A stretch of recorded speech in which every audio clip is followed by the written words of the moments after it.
За би яг одоо гартаа Монгол улсын үндсэн хуулийг барьсан байж байна. За энэ үндсэн хуулийн 2 дугаар бүлэг дотор хүний эрхийн 18 заалт байгаа.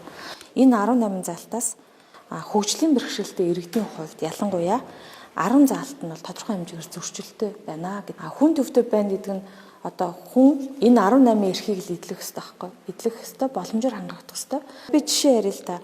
Хууль шүүхийн өмнө тэгш байх эрх. Эрүүл аюулгүй орчинд амьдрах эрх тийм ээ.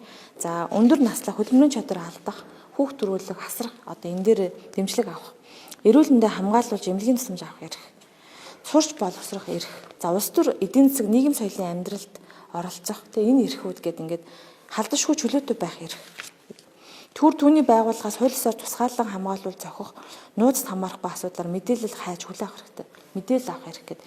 Энэ 10 асуудал хөгжлийн бэрхшээлтэй хүмүүсийн хувьд зарим талаараа бас биелэхгүй байна л гэсэн.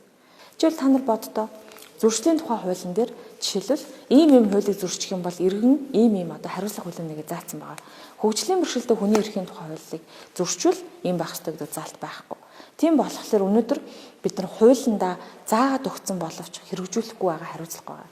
Хоёрдугаарт болохоор хөгжлийн бэрхшээлтэй хүний эрхийг хэрэгжүүлэх 5 субъект байгаа. Нэгдүгээрт нь их хурал, засгийн газар тий. За засгийн газрыг хэрэгжүүлэх агентлаг байгаа.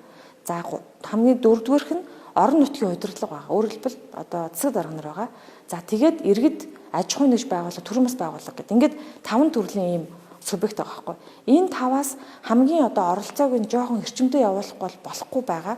Тэр хэрэгжилтэн дээр ингээд барих гэхээр болохгүй байгаа гэсэн бол засаг дарга нарын үйл ажиллагаанууд байна.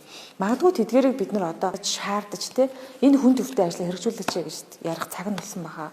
Ийм учраас засгийн газарт бид нар 25 төрлийн ажлыг хийх ийм чиглэлийг өгөхөөр тогтоолыг бол одоо байнгын ороор батллаа.